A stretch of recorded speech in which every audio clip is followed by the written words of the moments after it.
All right. Shalom Yasharala.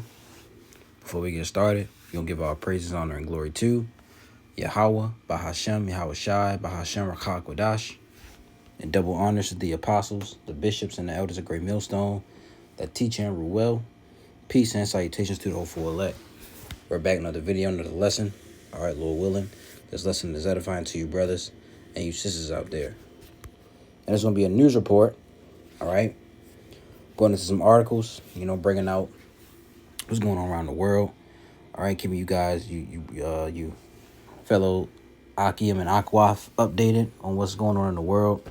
All right, different things that's happening around the world. All right, because this Bible is faithful and true, as it says in 2 Esdras 15, verse 2. All right, we're going to start off, all right, with this from End Time Headlines. And it says, woman poisons her own baby to grow social media following and solicit donations. And it's all right. We automatically should scream. All right, Matthew 24. All right, because iniquity shall abound, the love of many shall wax cold. You're going to poison your own child. All right, to get a social media following that screams attention. All right, that screams. You had bro. These people are just wicked.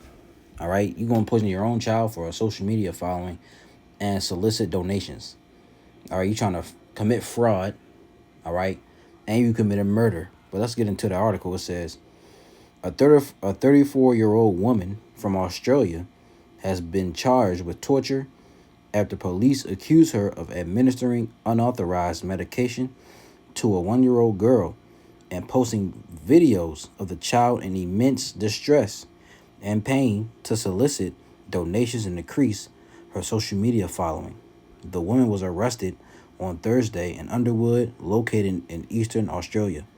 She faces several charges: 5 counts of administering poison with the intent to harm, 3 counts of preparation to commit crimes with dangerous items, and 1 count each of torture, making child exploitation material, and fraud. The individual charges carry potential sentences ranging from 5 to 20 years in prison. And ultimately, in my opinion, she should get the death penalty, man. All right, do that to your own child. All right, you have no love. No love. And that shows you, also, we're going to, we'll get second chapter 3. All right, it says in the roughly paraphrasing, all right, people going to show, no natural affection towards one another. All right. It says Detective Inspector, all right, Paul Dalton announced at a news conference on Thursday that the child is now safe and doing well. Queensland police reported that the woman fraudulently raised over 60,000 Australian dollars, approximately 30,000 approximately 37,000 from donors. It says, while authorities did not disclose the names of the woman or child or clarify their relationship, they did mention that the infant was known to the woman. The police did not provide any details regarding her legal representation. Police arrested the woman Thursday in Underwood, Eastern Australia, and charged her with 5 counts of administering poison with intent to harm, 3 counts of preparation to commit crimes, and 1 count of each torture, making child exploitation material, and fraud. The individual charges can carry sentences of 5 to 20 years of imprisonment. Detective Inspector Paul Dalton said at a news conference Thursday that the child is now safe and doing well. Queensland police said the woman raised just about 60,000 Australian dollars from donors fraudulently. All right. And, they're repeating what it said up top, So let's get that real quick. This is Matthew 24. I'm just going towards verse 12. It says, and because iniquity shall abound, the love of many shall wax cold. All right, let's get this word cold.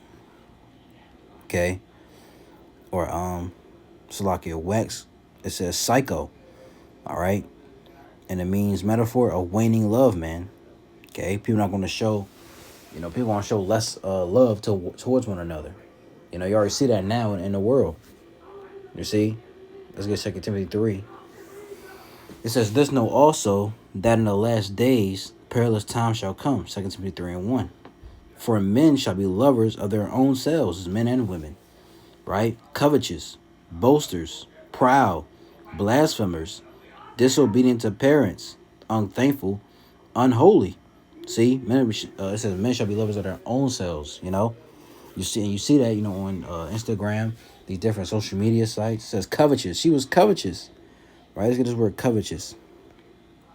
It says Strong's G 5366. Philarguros. Philarguros. Philargoros, and it says loving money, avarice. See what that means. It says extreme greed for wealth and or material gain. Let's read that again. Look that up again. Avarice, extreme greed for wealth or material gain. All right, that's the people out in this world. They want extreme. They're greedful. All right, of maintaining, trying to get rich. Which the real truth is, you're not gonna get rich like these people in the world, man.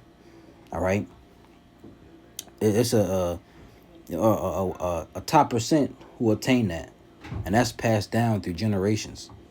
Now you do have those who made it, who get certain they make certain amounts of money, but ultimately a lot of them, they just had to sell out for that.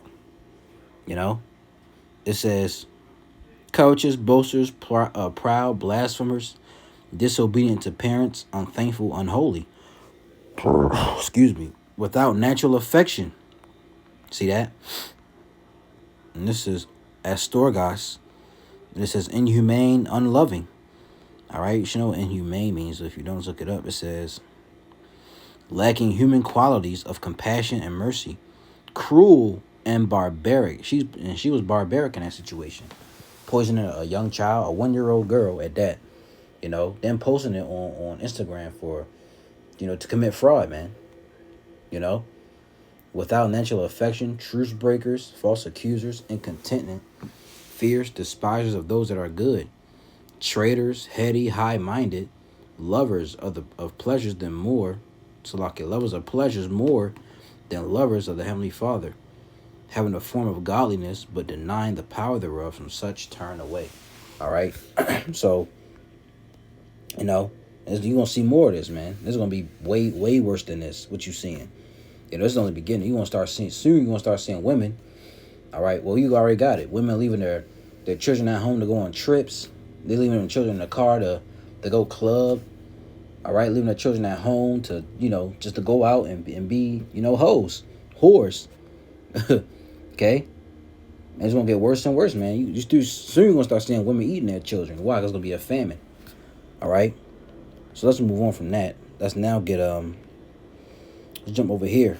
All right? This is from the People's Voice. And it reads, security agencies warn of threats to President Trump's inauguration. It says, President Trump's inauguration next week has put security officials in Washington on high alert. The FBI, Secret Service, and other security and law enforcement agencies are warning of threats to Trump's inauguration on Monday.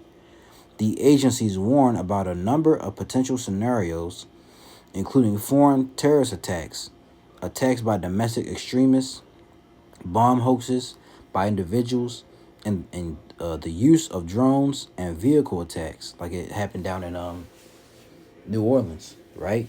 This is in a private threat assessment obtained by Politico. These agencies warn that individuals or groups with election-related grievances may see the event as their last opportunity to influence the election results through violence. The assessment, which was produced by the FBI, Secret Service, and Capitol Police, among others, doesn't specify any particular threat. It describes a number of potential scenarios, including foreign terrorist attacks by domestic extremists, bomb hoaxes by individuals, the use of drones and vehicle attacks. Iran is named in the report as a particular threat, given the Islamic State's vow to revenge itself on Trump for the killing of General Qasem I can't say his name, Soleimani. And that's a video I was watching earlier. I go to YouTube, open it up. Let's go to that video real quick. All right. It's called the Sean Ryan Show. Okay, he was doing an So the Islamic interview with this woman named Sarah Adams. Okay, she was a CIA. She's a part of this. Used to be a part of the CIA, and she's an insider, right? Now I'm gonna jump to the point. All right. Let me see. It's around. I want to say about here. I can't fucking remember, but Scott, if I Man, let me see. Give me 1 second. I'm gonna mute it. remember correctly, Scott told me that Al Qaeda is basically predicting that the casualty count will be between 50 and 60,000 Americans dead. Am I wrong on that? So I don't know the count that they're predicting. What I do know is Al Qaeda trained and sent 1,000 attackers. 1,000 attackers. When did they come through? So they finished training and they deployed them. Now, depending on how they come through, it could take different times, right? So the fastest I've seen an Afghan leave Afghanistan and get over the border illegally is about 3 weeks. Now, if you get a tourist visa and a Saudi's passport, he can fly the day after he gets his visa, right? So it depends, because they are fine getting people in however they can get them in. And they actually prefer legal immigration, as you can imagine, because they want basically the attackers to sit here and wait. If they're legal, they're not going to raise any alarm bells. So wait a minute. I just want to clarify. You are 100% certain that there are 1,000 plus Al Qaeda trained fighters within the United States borders? Well, Al Qaeda says they trained and deployed 1,000 for this. Give me a second. I'm gonna try to skip ahead. All right. Get around to this point. Blew himself up in the car early in the morning when Yeah. no one was around. That's kind of it. The AT&T building? Yep. So we have not had a man walk up to a building with a suicide vest on the United States. Americans don't understand this. Al Qaeda knows this, right? So this is new and innovative, especially now. You don't have to walk outside of the building. You can walk in the building because of the advancement of the vest. The other thing is, in the United States, we haven't had Fidean attackers. Do you know what this is? I mean, you'll know when I explain. And was from Mumbai, for example. So we think it's going to be a swarming attack, right? Multiple different attacks at one time across multiple cities. We think there will be suicide bombers just because some of the attackers went through suicide bomber training and they have these vests, right? And then we think there's these Fidean attackers who will carry on until they're killed. The Fidean matters, right? I was watching, I want to say it was like 8 months ago. Responders move in, right? And then another guy walks in and blows up. A fight, people die in these second and third order effects of not knowing their intent. What kind of places do you think they're going to target? So this is what's complicated. Now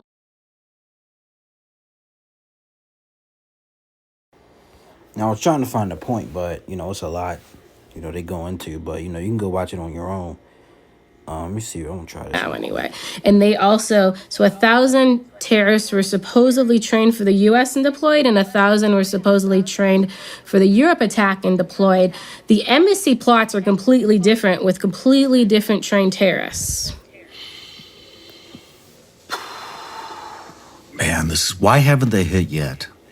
Because the training takes the time. So for they're Israel, here. They're here though. Supposedly. Yeah. Okay, they got here. Let me ask, how long have they been here? I'm not sure, but if we just do math quick, okay? Israel, they trained 5. Yeah, I can't find a point. But she was going into, how to, hold on, make sure I'm on. All right, yeah, she was going into how, Iran is still, like I said in the article, they're still mad about, Trump, having their, General Qasem, killed, and they see him as a bigger, he's not just a regular guy. They see him as like a revolutionary, but continuing on, Salakia. It says John Cohen, a former counterterrorism official who helped with security planning for Biden's inauguration, said this year's event is even more volatile and dangerous. than it was in 2021. Security for this year's event will be tighter than ever, with the largest law enforcement presence seen yet at inauguration. You're going to see a much more visible and expanded security presence to include physical security barriers, street closures, uniformed law enforcement deployed, undercover assets being deployed, as well as National Guard members at key places, said Cohen. You know, so hey, a lot coming to they're looking out for Trump's inauguration next week. On high alert. Let's get oh,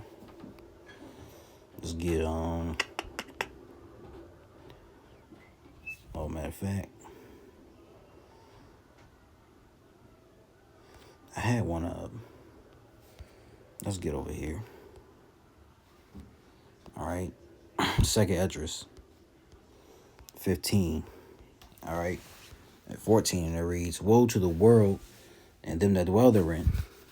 It says, "For the sword and their destruction draweth nigh, and one people shall stand up and fight against another, and swords in their hands." Right? And these modern day swords are these firearms, right? AK-47s, pistols, all that type of stuff. It says, "For there shall be sedition among men, and invading one another. They shall not regard their kings nor princes, and the course of their actions shall stand in their power." That's why they bringing all these law enforcement to Trump's inauguration. And then it could be something that happens. It could be a Black Swan event or a false flag that happens at that inauguration that day. So you gotta keep an eye out on that. This is a man shall desire to go into a city and shall not be able. The time is coming where, all right, there's gonna be martial laws gonna be set up. People not gonna be able to move freely as they wanted to. It says, "For because of their pride, the city shall be troubled, the house shall be destroyed, and men shall be afraid." All right. "A man shall have no pity upon his neighbor, but shall destroy their houses with the sword, and spoil their goods because of lack of bread, and for great tribulation." All right, and that's what's coming. But let me see. Is it in this chapter?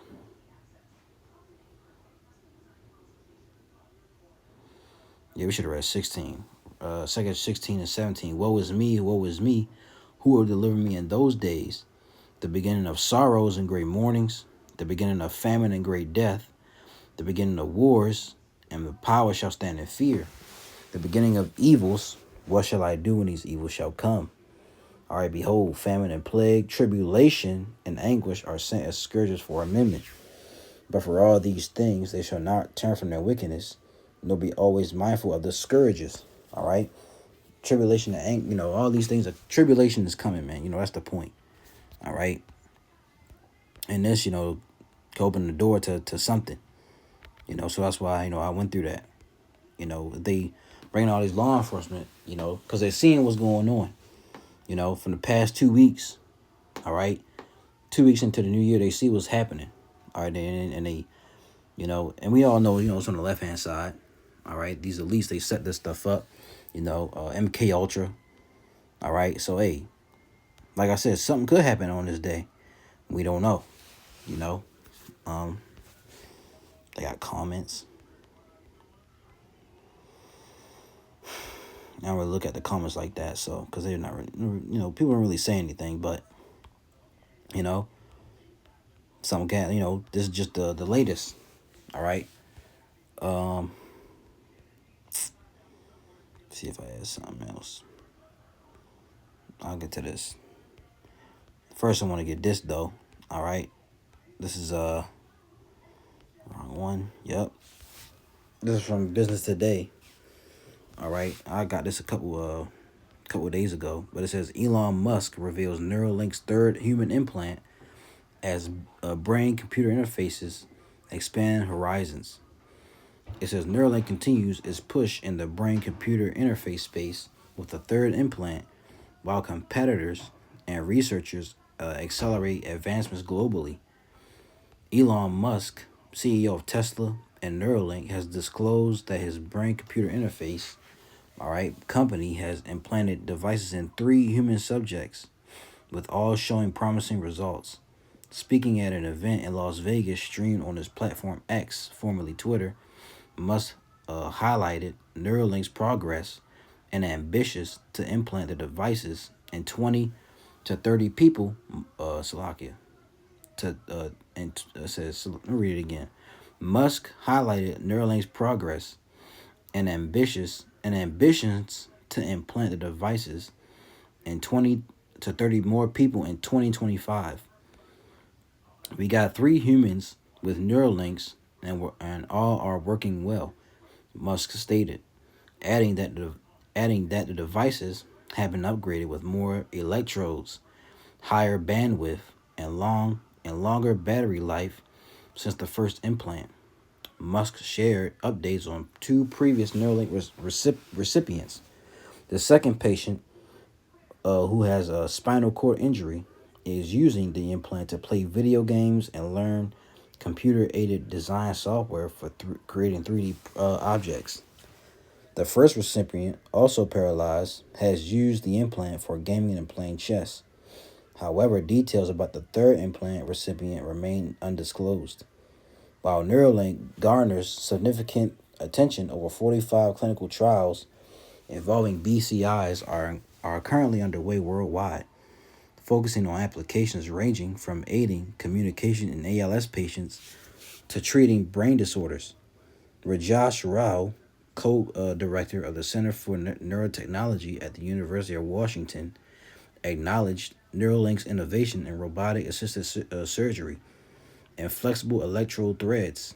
However, he noted that other companies, such as Syncron, BlackRock, Neurotech, and Onward Medical, are advancing BCI technology through less invasive or more versatile methods. It says BCIs are hailed as transformative for individuals with paralysis and neurological disorders. Marco Baptista, Chief Scientific Officer of the Christopher and Dana Reeve Foundation, described the technology as very exciting, but emphasized the need for more clinical data to determine the best approach. This is clearly high risk, high reward. We don't know how safe or feasible it will be, Baptista said. It says Neuralink received regulatory clearance in 2023 to begin human trials. And before, they were testing on animals. And a lot of animals died, if you didn't know. Dr. Rita Redberg, a cardiologist and expert on medical device regulations, highlighted the rigorous oversight required for high-risk devices like BCIs. The FDA ensures safety at every step, from recruiting patients to testing devices. Redberg explained, noting the involvement of institutional review boards to evaluate risks and benefits for trial participants. And it says, despite Neuralink's innovations, competitors have achieved significant milestones. Syncron's BCI, for instance, used minimally invasive technology, techniques, while BlackRock Neurotech combines neural recording with stimulation. All right, and if you don't know, this is the mark of the beast. Okay, whether it goes in your brain or your hand. Revelation 13. All right, and 16. And he calls of all, both small and great, rich and poor, free and bond, to receive a mark. All right, that word mark in the Greek is charagma. Charagma. All right, it means a stamp or an imprinted mark in their right hand. Right, it's gonna go. It can go on either hand. Right, but it says in their right hand or in their foreheads. Okay, that word forehead is metapon, the space between the eyes. Okay. All right, your forehead. All right, and it says, and that no man might buy or sell, save he that had the mark, or the name of the beast, or the number of his name. Here is wisdom, let him that have understanding count the number of the beast, for it is the number of a man, and his number is 666. See? So yes, this is the mark of the beast. And if you take it, you will be destroyed. Revelation 14:9. The third angel followed them, saying with a loud voice, if any man worship the beast in his image. All right, the beast is what? The beast is a Roman Empire, which is revived through America, NATO, and the EU. His image is the system. All right, the Roman system at that. All right, which is the reflective image of the ancient Roman Empire, and receive his mark, which is the RFID hip, in his forehead or in his hand. The same shall drink of the wine of the wrath of the Most High, which is poured out without mixture into the cup of his indignation, and he shall be tormented with fire and brimstone in the presence of the holy angels and in the presence of the Lamb. Meaning what? You'll be burned up by nuclear destruction. Okay? If you take the mark of the beast, if you get in your forehead, if you get in your hand, if you get in your left arm, your right arm, your left leg, your right leg, all right? It don't matter where you get it. If you implant that chip inside you, you will be destroyed, all right, by thermonuclear destruction. Okay? So, you other kinds can be smart all you want, but regardless, you put that chip inside you, you'll be destroyed, man. Okay? No ifs, ands, or buts about it. So, I'll get one more. And then got this over here, a little video. Let's see what it says.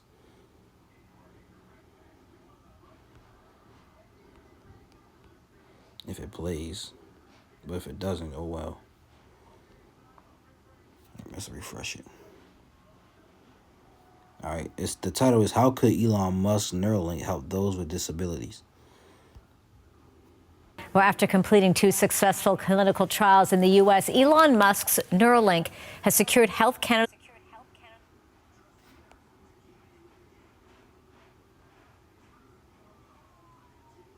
Well, after completing 2 successful clinical trials in the U.S., Elon Musk's Neuralink has secured Health Canada's approval to kick off its first international study. Recruitment for the trial has now started in Canada. Dr. Andres Lozano is the neurosurgeon leading the trials in this country, and he joins me now. Dr. Lozano, thank you so much for joining me today.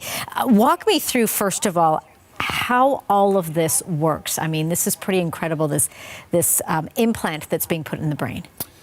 Well, we are interested in helping patients who are paralyzed as a consequence of a spinal cord injury or ALS, amyotrophic lateral sclerosis. So these are people that cannot move their arms or legs. Right. But yet their brain works perfectly well, and the areas of the brain to control movements are working perfectly well.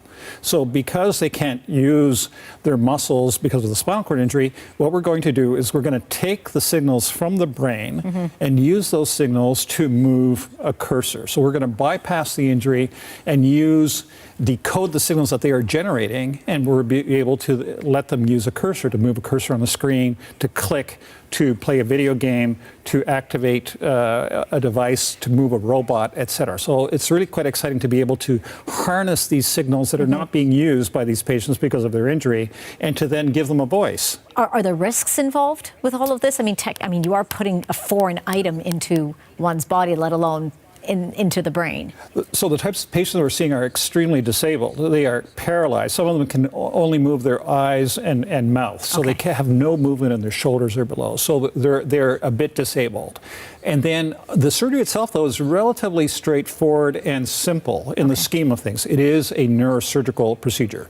We do have to open the skull, and we're implanting 1,000 electrode contacts in the brain. Wow. And this is done with a robot, a very sophisticated robot that acts somewhat like a sewing machine, and is extremely precise and accurate, and we think safe.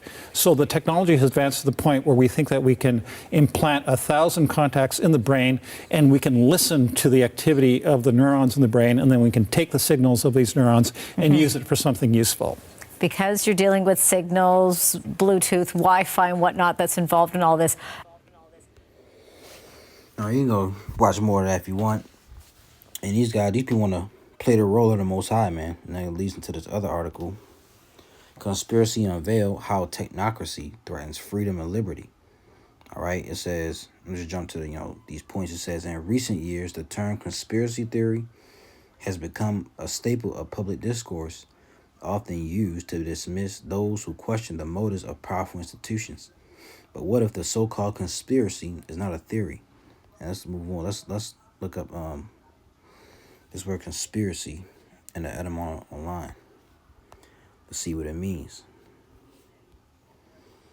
It says, a plotting of evil, unlawful design, a combination of persons for an evil purpose. All right?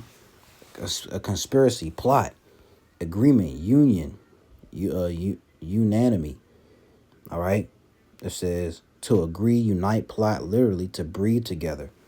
So these people, they throw out that word conspiracy theory, which is not, it's not a conspiracy theory.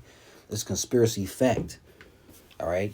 These, at least they gather, come together. They go to these different meetings, WEF and WHO, these different summits, and they sit there and they, plot evil.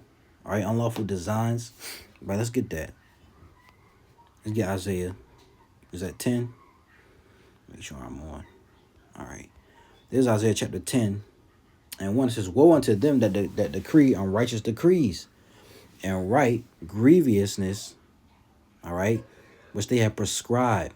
Okay, and prescribe means what? All right, pre means before, scribe means to write. Okay. So they wrote it beforehand, man. They already came up with these plans. You see? So, these people, let's go back to that article. They come together to think of these different they come together to unite and think of different plots to come against the people. All right.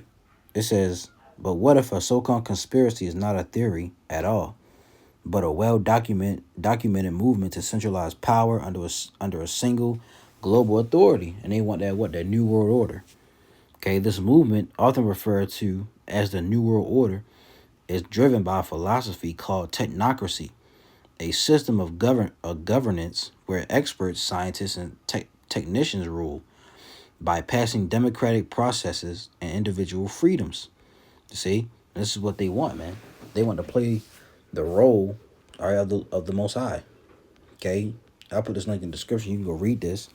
Let's read this down here. It says, the ultimate goal of the technocratic movement is the creation of a one-world government where nations are reduced to mere regional entities under the control of a global authority. This vision is not confined to the realm of conspiracy theories. It is supported by historical and contemporary evidence. For instance, the North American Free Trade Agreement was described by former Secretary of State Henry Kissinger as the single most creative step towards a new world order.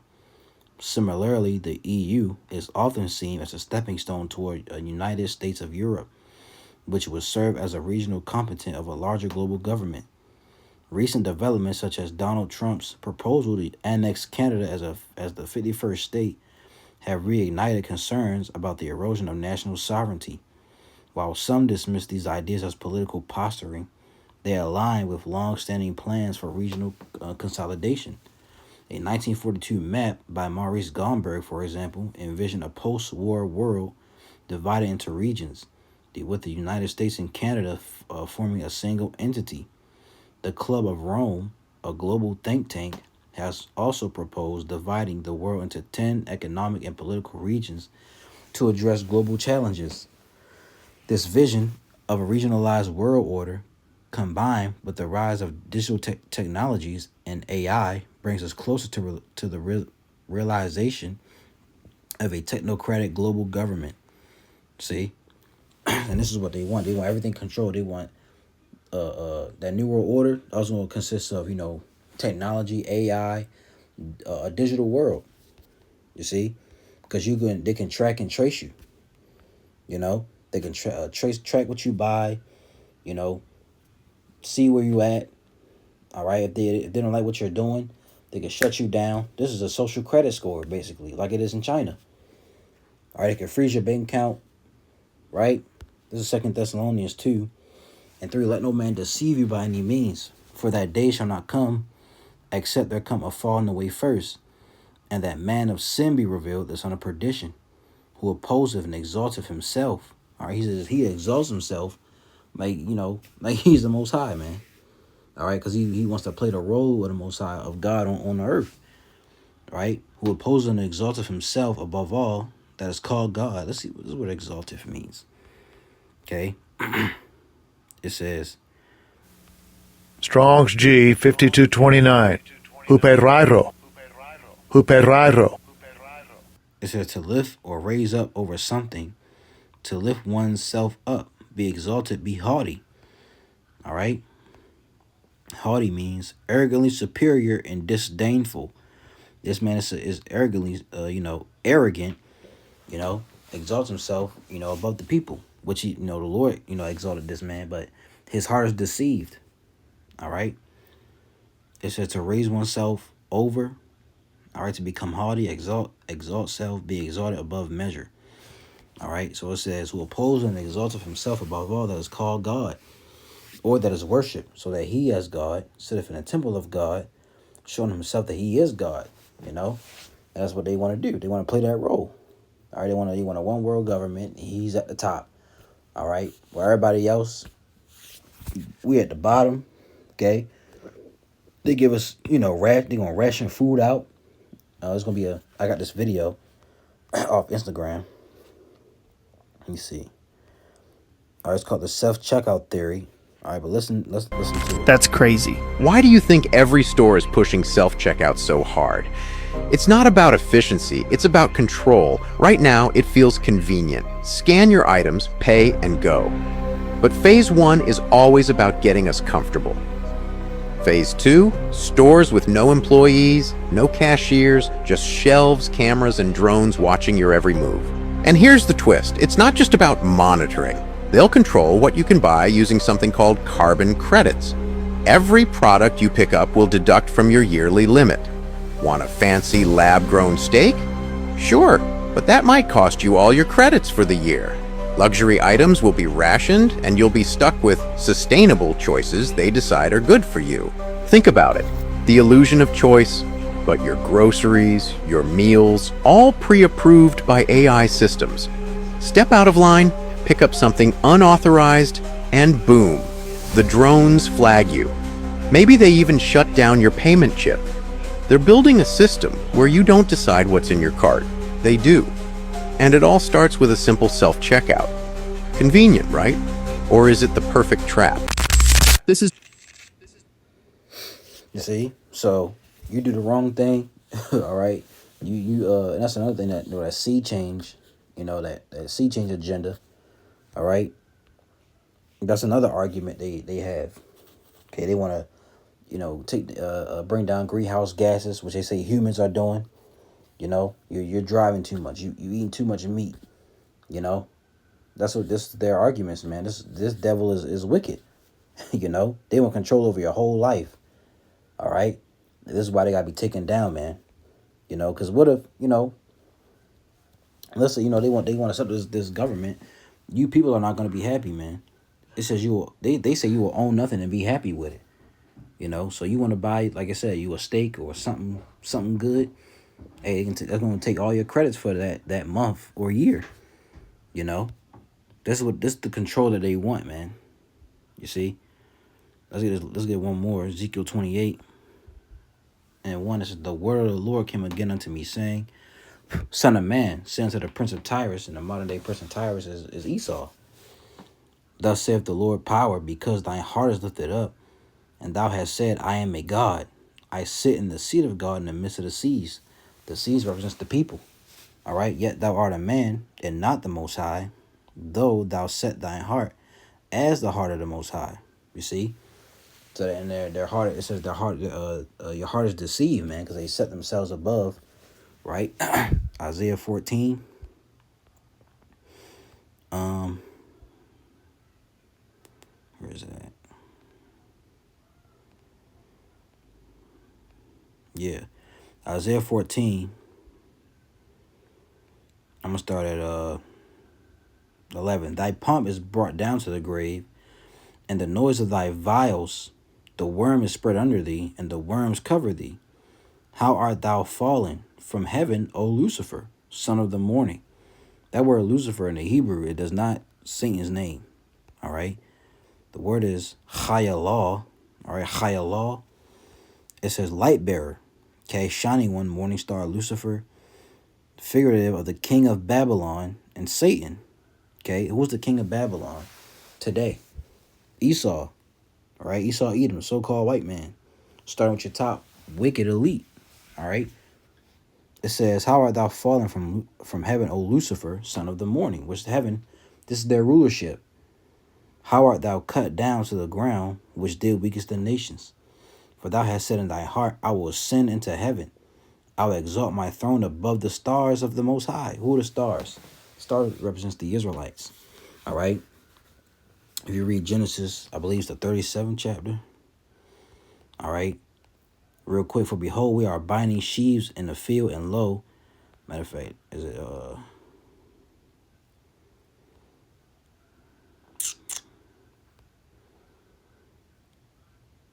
37:9? And he dreamed yet another dream, and he told it to his brethren. And behold, and it said, behold, I have dreamed a dream more, and behold, the sun and the moon and the 11 stars made obeisance to me. All right, these stars represents the Israel, man. Okay, going back to Isaiah 14 and 13. For thou hast said in thine heart, I will send up into heaven. I will exalt my throne above the stars of the Most High. I will sit also upon the mount of the congregation in the sides of the north. I will ascend above the heights of the clouds. I will be like the Most High. You see that? That's what they tell themselves. We're like the Most High, man. We could do better than him. You know, because they said now they want to merge man with machine. All right, transhumanism. All right, so, you know, hey, man, these people are wicked. And like I said, you can go read this article, man. Conspiracy Unveiled, How Technocracy Threatens Freedom and Liberty. All right, so Lord willing, this lesson was edifying. All right, Lord willing, I remember to put all these articles in the description. All right, so you brothers can do your own lessons on them if you want. We're going to give all praises, honor, and glory to Yahweh, Bahashem, Yahweh Shai, Bahashem, Rachakwadash. And double honors to the apostles, the bishops, and the elders of Great Millstone, and teaching rule well. Peace and salutations to the hopeful elect. Lord's will is edified. To the next video, I'm going to say, Shalom.